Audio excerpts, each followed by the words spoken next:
Kalian itu memang sudah pemimpin. Wanita juga sama, dia pemimpin juga. Kalian adalah pemimpin. Nah, menganggap pemimpin kalian itu kepemimpinan kalian itu dengan belajar, bersekolah, menuntut ilmu. Di situ bakat kepemimpinan kalian akan semakin diasah dengan mengikuti organisasi, sekolah-sekolah. Di situ bakat-bakat kepemimpinan kalian akan terbuka. Itu teori sosial. Tunggu dulu. Itu sih telah.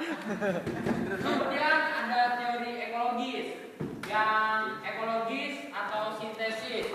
Pemimpin yang sukses adalah pemimpin yang mempunyai bakat, memimpin dan kemudian dikembangkan melalui usaha pendidikan dan pengembangan pengalaman. Jadi setelah kita bergaul di dunia pendidikan, mencari ilmu kemana-mana, yang tentunya ilmu positif, lalu kita terapkan lagi.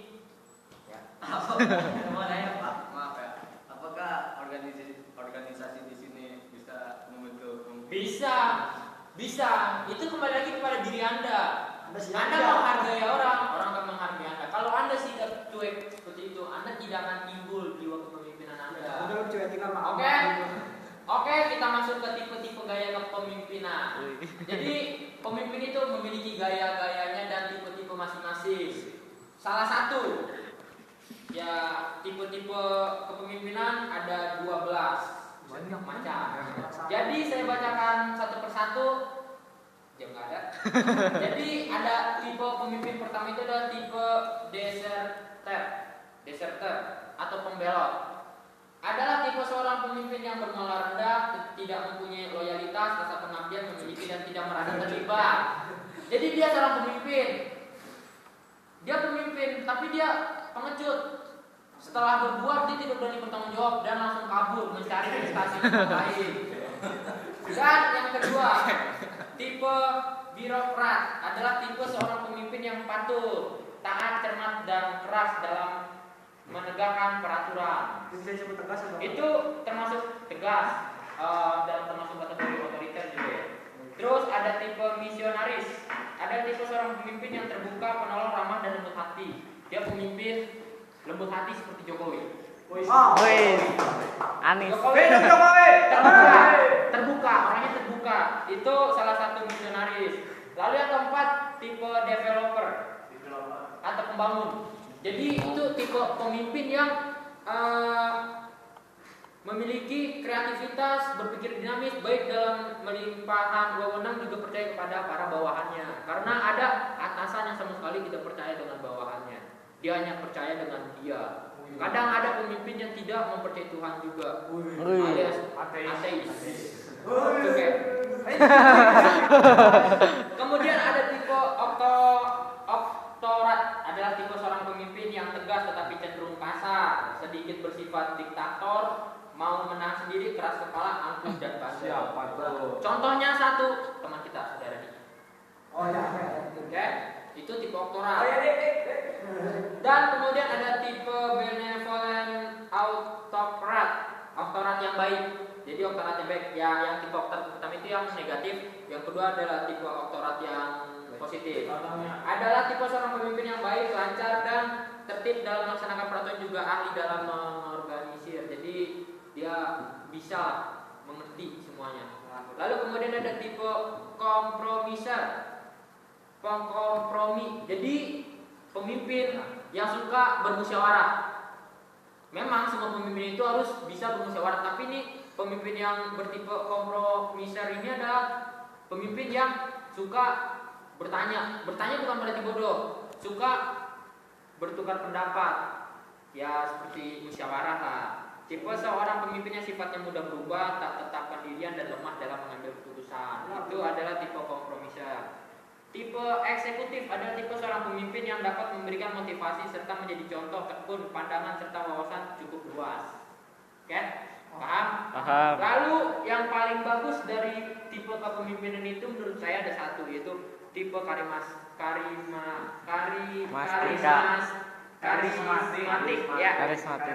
Tipe karismatik itu adalah tipe seorang pemimpin yang mempunyai kelebihan daya tarik dan pembawaan tinggi, dianggap oleh para pengikut bawahannya bahwa pemimpin tipe ini mempunyai kelebihan, kekuatan yang luar biasa yang dapat membuat orang banyak kagum. Oke, ya.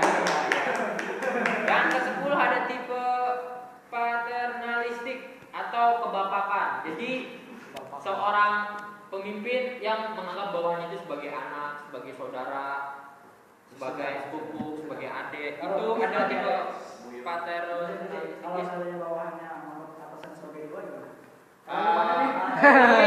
Tapi kita kan ini membicarakan tentang pemimpinnya, leadernya itu.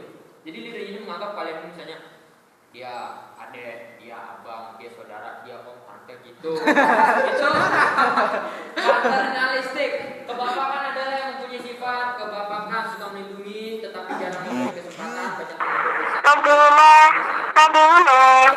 banyak paternalistik, tidak mudah percaya pada orang lain. Sangat tipe yang bagus. Yang ke-11 ada tipe militeristis. Ada tipe seorang pemimpin yang suka memerintah, menghendaki kepatuhan yang mutlak sepenuhnya dari para bawahan anggotanya, banyak unsur formalitas kerja serta disiplin yang kaku. Contoh dari pemimpin tipe militeristik itu adalah kalian tahu Napoleon Bonaparte? Nah, dia tipe pemimpin itu sangat tegas, tidak gampang percaya kepada orang lagi. Ke bawahannya dia formalitas yang sangat tinggi, makanya dia leader yang cukup tangguh pada zaman dia, banyak orang segan sama dia. Kemudian ada tipe administratif, ya seperti kalian tahu administratif berarti administratif. Baik, akan saya jelaskan adalah tipe seseorang pemimpin yang baik dalam menyelenggarakan administratif, seperti ketatausahaan yang rapi, berpikir efektif dan efisien. Oke? Lalu kita memasuki syarat-syarat untuk dapat menjadi pemimpin yang baik dan oke. Menurut buku Boyman itu ada 3. Yang pertama, hal yang harus dikaitkan dengan 3 hal yang penting yang harus dimiliki oleh seorang pemimpin, yaitu kekuasaan. Pemimpinnya terus mempunyai kekuasaan. Misalnya Raffi, ketua Ambalan, kekuasaannya di SMK Muhammadiyah 3. Sama SMA, di SMA, SMK itu dia kuasai bagian pramukanya. Itu kekuasaan dia, kewibawaan dia ada seorang ketua Ambalan. Kemampuan dia memimpin.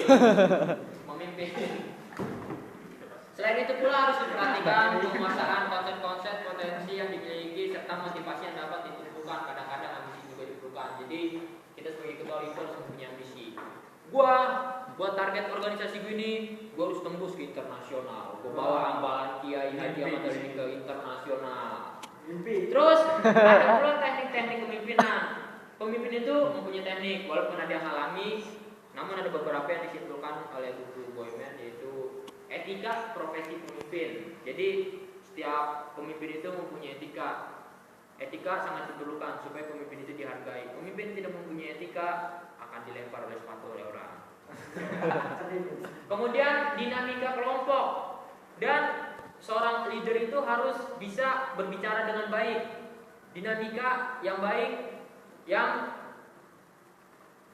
menyampaikan sesuatu di depan umum, dia tidak ragu-ragu, pede, dinamikanya dengan baik. Oke. Kemudian ada komunikasi. Komunikasi itu harus informasi dan emosi yang tepat, penyampaian perasaan, pikiran dan kehendak kepada individu kelompok lain. Yang keempat, pengambilan keputusan. Jadi setiap pemimpin itu harus bisa mengambil keputusan sendiri.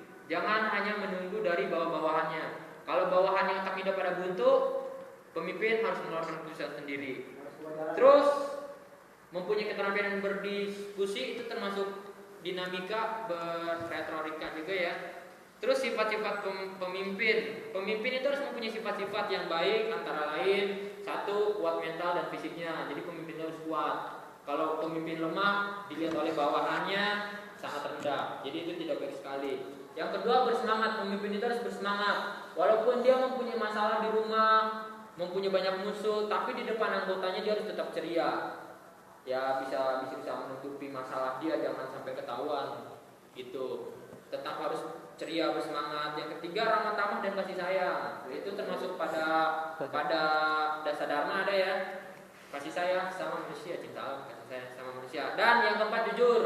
Pemimpin harus jujur agar dapat dipercaya oleh anggotanya atau masyarakat yang mempunyai kemampuan, keterampilan, dan pemimpin itu harus mempunyai kemampuan. Jadi jangan cuma satu kemampuan yang ditekunin. Jangan satu, tapi pemimpin itu harus bisa segalanya. Minimal tahu talenta, minimal tahu tahu. Oke. Yang keenam, tegas dan cepat dalam mengambil keputusan. Yang ketujuh, cerdas dan bijaksana. Pemimpin itu harus cerdas, jelas, dan bijaksana. Pemimpin harus bijaksana, kalau tidak bijaksana tidak ada menghormati.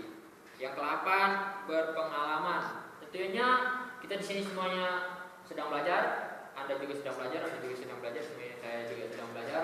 Kita lagi mencari berpengalaman menjadi seorang pemimpin untuk masa depan yang lebih cerah bersama keluarga kita dan istri tercinta dan anak-anak kita. Terima kasih itu soalnya. Itu kita seorang pemimpin, seorang bapak rumah tangga. Kita mempunyai pasangan, istri, anak. Itu kita menjadi pemimpin di keluarga kita. Oke. Terus dapat dipercaya, itu sama dengan jujur, dapat mengendalikan emosinya. Jadi pemimpin itu harus stabil. Contoh seperti Cukeng. Cukeng stabil. Dia tidak gampang emosi, itu positif dari Cukeng. Orangnya sangat Netral. emosinya itu bisa ditahan sama dia. Masa. Terus bersifat objektif dan adil, tidak memilih-milih. Seorang pemimpin itu mentang-mentang bawahan ini cantik, yang ini jelek, kita milih yang cantik padahal yang cantik salah. Itu nggak boleh. Terus yang ke-12, bisa memberi perintah, telaan, pujian dan koreksi. Jadi seorang pemimpin itu harus bisa memberi. Kalau anggotanya salah, bisa ditegur. Mungkin kesalahan bisa langsung dituangkan, misalnya dia, bro, lu baju lu kurang oke nih bro, gua gak mau tahu lu gini. Apalagi itu ya. Perintah, gua mau tahu, tapi dengan yang baik ya. Ini kita contoh aja, bro, baju tolong 2 minggu lagi harus rapi. Itu suatu perintah dari atasannya, bisa juga teguran dan pujian, bro. Lu udah dapet ini bagus banget, terima kasih. Itu termasuk pujian dan koreksi, bro, kekurangan lu sini gitu. Terus bisa menerima saran atau kritik. Seorang pemimpin itu harus bisa menerima saran dan kritik. Kan ada pemimpin yang kagak mau menerima kritik, maunya menerima pujian doang. Itu patut kemustahan.